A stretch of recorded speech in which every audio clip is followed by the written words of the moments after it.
Olá, queridos alunos do 8º ano, tudo bom com vocês? Eu sou a professora Cristiane e hoje, em nossa aula de gramática, temos mais uma revisão. Vamos lá? Hoje nós vamos falar sobre o agente da passiva. Vocês lembram? É importante. Vamos lá, então?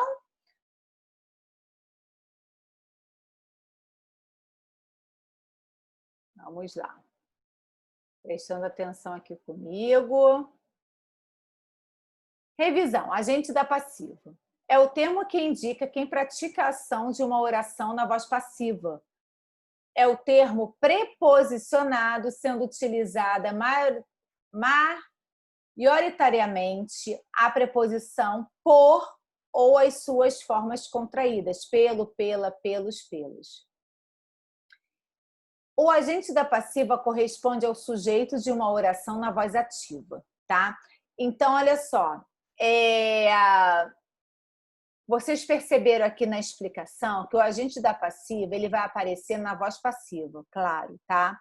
Porque ele aparece na voz passiva analítica. Não é obrigatório aparecer, mas se ele aparecer, vai aparecer na voz passiva analítica. Prioritariamente, né, ele vai aparecer com a preposição por, né, e as suas variações, como pelo, pela, pelos, pelas. Mas o D também pode aparecer, tá, turma?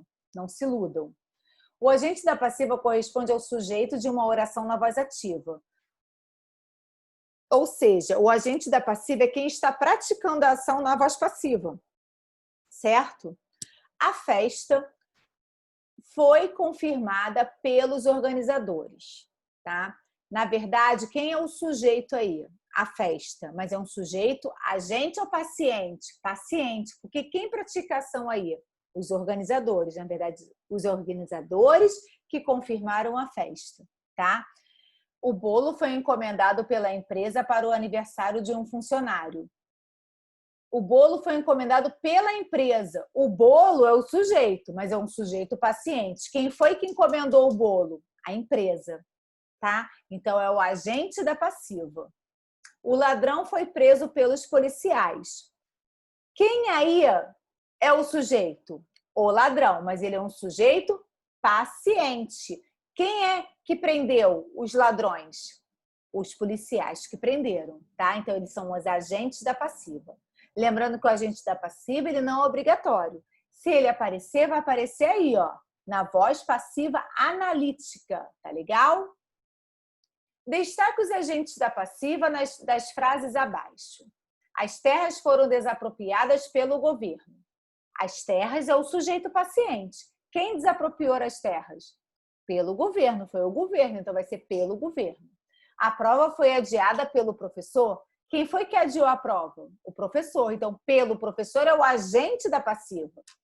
Os exercícios foram resolvidos pelo aluno. Quem que resolveu o aluno?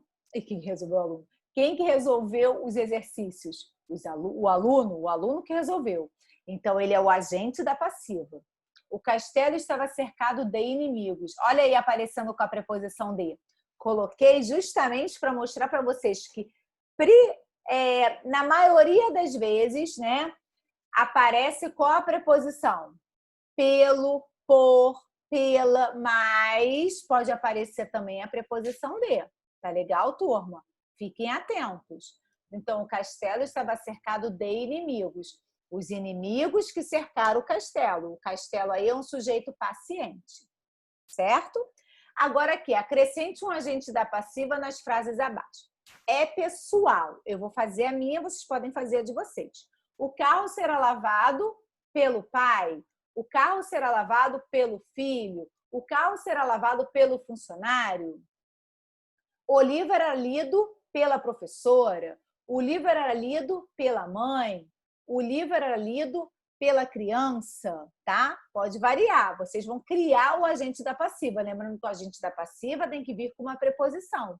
E é que vai mostrar quem praticou a ação ali na voz passiva, tá? Já que o sujeito é paciente. Então, aqui, olha, vocês têm o gabarito e aqui as frases prontas que eu mesma criei. Vocês podem criar o de vocês, o agente da passiva, tá legal? Então, hoje, meus amores, vocês viram, né? Um pouquinho do agente da passiva, certo? O agente da passiva, ele aparece na voz passiva analítica. E ele vai estar sempre acompanhado de uma preposição, normalmente a preposição por e as suas variações. Tá legal? Então, fiquem com Deus e até a nossa próxima aula. Até logo, 8º ano. Um grande beijo. Tchau, tchau.